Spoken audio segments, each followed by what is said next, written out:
Hey there, Nesh Nikolic here. I wanted to talk about managing panic attacks today.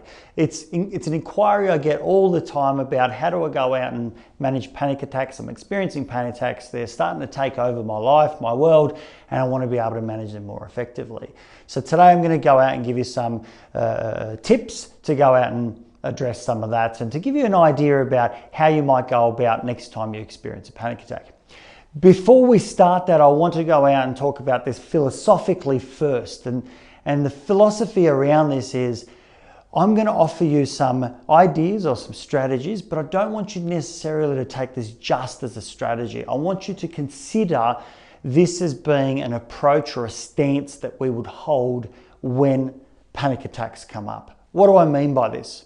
There's a very, very good understanding that the more I try and remove a panic attack, change a panic attack, get rid of a panic attack, even sometimes just manage a panic attack, they all have a fighting basis to it, a removing, a pushing away from. And so what we know is that the things that we try and push away from, trying to get rid of, we actually give more power to, we give more force and energy to. And so rather than trying to push away, what I'm asking you to do is to, in some sense, quit the fight. Let's not fight these feelings anymore. So let's look at how this might look. A standard panic attack might have some of these elements.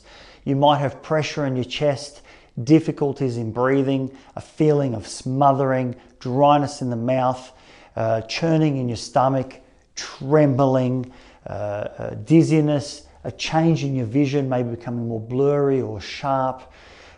These sorts of sensations and feelings often do come up. Even a sense of feeling like you're going crazy or feeling like you're trapped, you need to get away. Now, as you can imagine, anything like that is going to feel terrible, awful. And what we are so compelled to do is to run away, to get away from the situation or to control these feelings. Nothing could be further from the truth in terms of psychologically. I don't think that's going to go out and help. Absolutely the vast majority of the time at least. So this is what I want to go out and offer you. We want to go out and have this stance of, in some sense, surrendering, right? Allowing for those feelings to be there. To not go out and fight, but rather go out and make room for. So the first thing I would go out and say is sit down. Don't try and achieve anything. Don't try and get anywhere. Don't go out and have this sort of fighting stance. Sit down, try and make yourself as comfortable as possible. If you're able to, find a bottle of water, or maybe someone can bring you some water, just to go out and sip as you need it, right? I'm trying to get you into a comfortable space, somewhere where you feel safe again. Having said that, you're unlikely to feel safe while all of this is going on because you haven't probably practiced living with and opening up to this experience and just sitting there. So sit down, have a little bit of water. Then I'd like to introduce some breathing, and a lot of you have probably heard about breathing, controlled breathing, all sorts of different styles of breathing. I'm not too concerned about how you go out and do this, but there are some elements that I'd like you to appreciate. So I want you to breathe. Now the elements that I'm trying to introduce here is taking in a breath, probably through your nose because they're already restricted with your nostrils. So hold for whatever's comfortable for you. I don't want you to go and hold for too long. I don't want you to hold, too little and try and get through the process too quick. And then exhale. Now the exhale is where we tend to get most of our relief. You'll see usually, and I'll exaggerate this in a moment, but you'll see usually people's chest, stomach might rise. And then when they release with the exhale, it'll tend to fall down. Now that's obviously a gross exaggeration, but there will be the rising and the falling, and in the falling we tend to get that relief. I'd encourage you to try and have a breath that comes from your abdomen, like a belly sort of breath, but at the same time, when you're in this sort of panic, I'm not too concerned. Just breathe as well as you can and concentrate on that exhale. I don't want you to necessarily feel wonderful and fantastic and have to breathe perfectly. At the very, very start, you're going to have short and shallow breaths. They're going to be rapid, and you're going to find it difficult to go out and breathe like this. So each breath, just very, very marginally and over a period of time, extend the breath. All I want you to consider though is don't force it.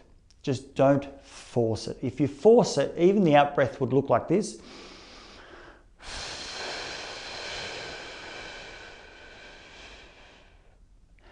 Now, what you might not have noticed in seeing that is I was actually having to tense and to try and push out the breath. And that's obviously going to create more tension, more agitation, and so on. So sit down, have some water, and breathe. Just extending that breath in a comfortable way, very slowly over time, making more time in between those different cycles of breath. You might find that after a period of time, one cycle, which is the inhale, the hold, the exhale, might take 15 seconds. What you'll recognize then is that if you're only having 4 breaths a minute, each of them being 15 seconds, your heart rate would more than likely start to decrease. You'll find that you feel more settled. You'll find that those sensations that I described before will somewhat reduce in their intensity. So we're trying to breathe in doing so. Now, this is one of the key parts of all of this, is to be patient. Right? Patience is really, really, really important in this space. So being patient, sitting there, making room for weathering the storm. So we've got to sit down, have a little bit of water, make yourself comfortable, breathe, and be patient. Don't try and fight the panic attack. Don't try and get rid of it. And hence why even managing panic attacks almost infers that you need to go out and do something. I'm kind of saying you actually don't need to do anything really. Sit down, breathe as you naturally would, and be patient. Wait it out, weather the storm. Really, really important to do so. And maybe at the very, very end, if I just add an additional one here, I might go out and say, reflect. At the end of all of this, take a seat to kind of consider and think about, how did I go out and sit there? Was I fighting it, or was I surrendering and allowing it to be? Did I make room for it, or was I trying to push it out? If you could go out and reflect, you might see the nuances about how you are facing and how you are showing up when panic attacks arise. So there's some tips in terms of how to go out and sit with the next time that you have a panic attack, but please consider that philosophical approach of stopping the fight, stop the struggle.